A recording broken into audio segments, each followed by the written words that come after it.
Oh my gosh, guys, I can't believe it's finally happened. Silver has moved up over 8% in one day. That is proof it is time to make sure you have as much silver as possible. Next move will be $250,000 an ounce. Guys, of course, if you watch this channel, I tell you what, actually, if you don't watch this channel, you probably just clicked off. You're like, oh my gosh, why would I ever watch this guy? Hopefully you stayed longer than the first 10 seconds of this video. Because I think a lot of people know, if they heard the beginning of that, they're like, that is not the silver secret that we know. And the reason is, guys, I am not a sensationalist when it comes to silver stacking. I very much believe in the fundamentals of silver stacking. Now, I get it. There's going to be a lot of people that are really excited about silver making big moves today. 8% is a huge jump in one single day. Of course, we've seen it drop well over that in one single day before, and it's been very recently that it's done it, if I remember correctly. Maybe it wasn't quite 8%, but pretty big drops in one day happen, as do big jumps in one day. And I really don't get really excited about them. In fact, you guys know this. I generally don't make a video. You'll see a lot of silver channels. I'm not knocking. It's great that they do that because it keeps you guys informed. But whenever there's a big jump or a big move in silver or a big drop in silver, I'm usually the most silent. And the reason for that is I don't like to over-sensationalize what's going on with silver. I just like to talk about and preach the fundamentals of having physical silver in your stack. And so I want to talk to you a little bit more about that today. And of course, we're going to talk about the spot price move, and we might even reference an article that I read on Kitco in just a minute. So let's go ahead and do it. I do want to ask you, however, if you haven't done so yet, make sure you are subscribed. We are on our way to 100,000 subscribers. And when we get there, we are going to have the biggest silver giveaway I've ever had on this channel. So make sure you're part of that. Also, if you want another opportunity to win some silver, make sure you check out sdbullion.com/silver seeker in the link below, because SD Bullion is actually giving away an entire monster box of silver eagles. That is more silver than I have on this table. So there will be a link in the description below. Check that out and let's get into it. Okay, so I want to be very clear when I say that I believe in the fundamentals of silver. I am a fundamentalist stacker. In other words, I don't stack, based on swings in the market. I don't get super excited whether it goes up or down on huge moves. And the reason for that is I believe in silver's long-term hold, that's long-term inherent value, if you will. And what I mean by that is, and we can go back to the whole old and very well worn out, silver's a hedge against inflation. I still believe it is to be so. Of course, I do agree with you while you guys are about to go down and type the comment saying, it's not a hedge against inflation. Look at the last 10 years. I agree 100%. The last 10 years, 10 plus years have not shown silver as a good hedge against inflation. And I don't know, who knows, maybe it's never going to get back there, but I personally believe in silver's very, very good fundamentals as a store of wealth, a store of value, and again, as a hedge. That's what I believe. I've done videos showing, for example, if you go back to the 60s and you had a $50 bill and you put that $50 bill under your mattress, and now you took that $50 bill out and you wanted to go spend it. That $50 bill, just like this one right here, would be worth way less today than it was back then. And the reason for that is because you just can't get as much for $50 anymore. $50 in the 60s was a lot of money. $50 today. In fact, I'll tell you a meme that I saw, a joke that I heard, and I think I've said it on the channel before, but I'll say it again. It says that, children must have gotten really stronger in the last 20 years, because 20 years ago, it would take a grown man, 2 trips from the car to get $100 worth of groceries. And now today it can be carried in 1 trip by a 5-year-old. And of course, that's not saying that those groceries got heavier. It's saying that there's way less for $100, because that is true. If you've been to the grocery store lately, you would know that.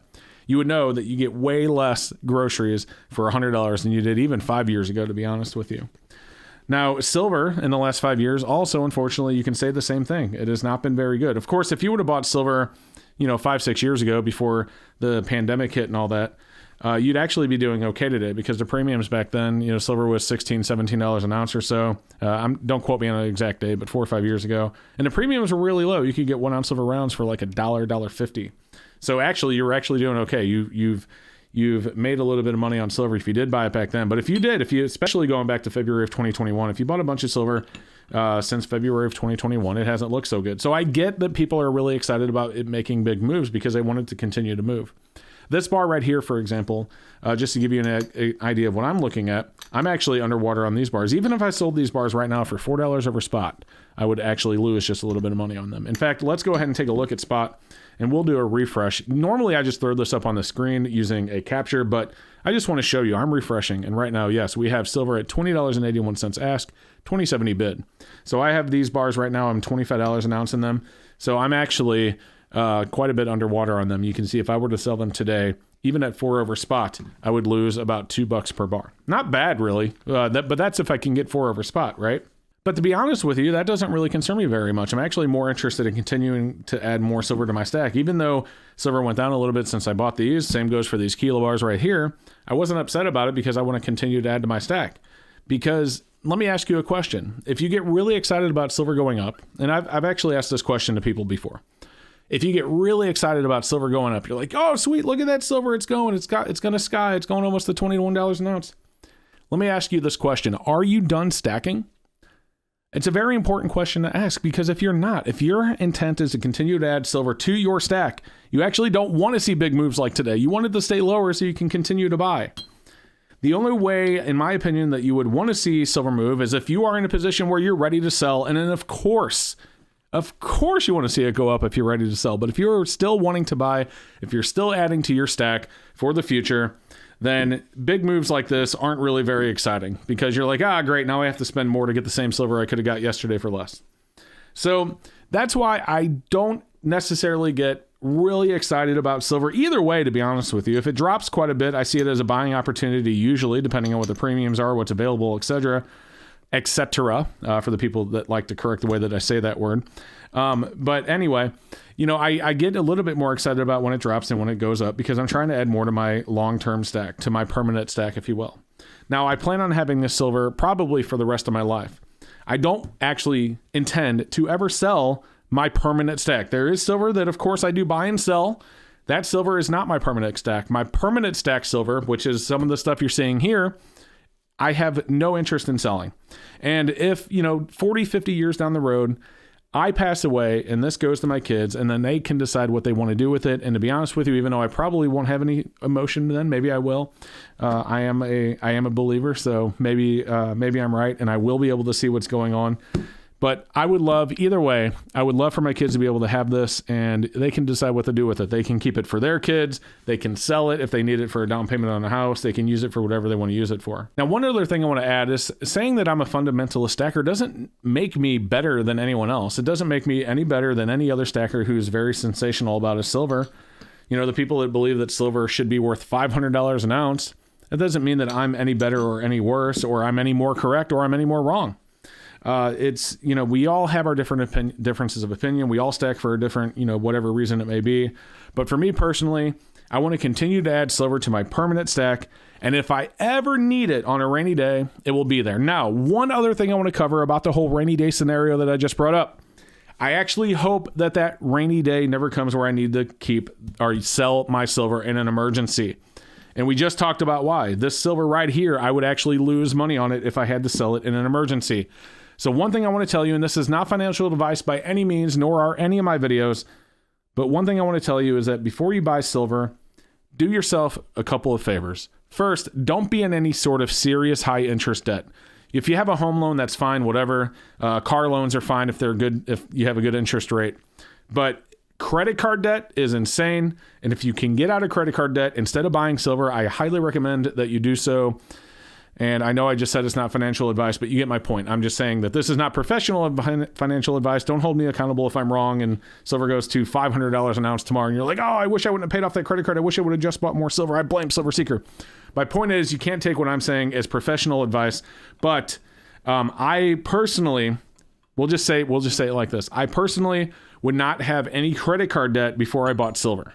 Again, a home loan, low interest, something like that. I wouldn't take out any personal loans to buy silver. I wouldn't put silver on a credit card. I wouldn't take out a second mortgage to buy silver.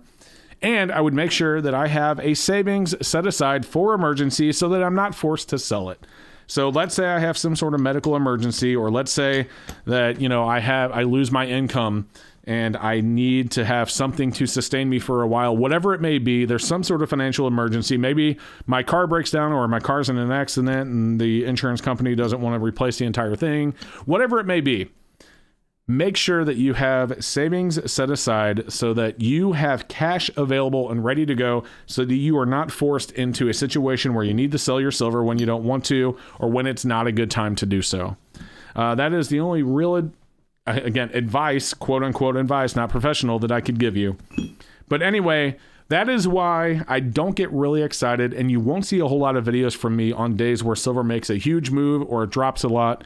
And that's because whatever it does, I'm much more interested in just continuing to add to my permanent stack, no matter what it does, up or down, but hopefully down, so I can keep adding more. And again, I know if you're ready to sell, then you would much rather be higher. If you're underwater and you don't feel good about how much money you spent on silver, I guess I get that as well. You want to sell it and put it into whatever other investment you think is better. That's totally fine as well. But if you are still adding to your stack, why would you want it to go up? All right, guys, thank you so much for watching. I hope you enjoyed the video.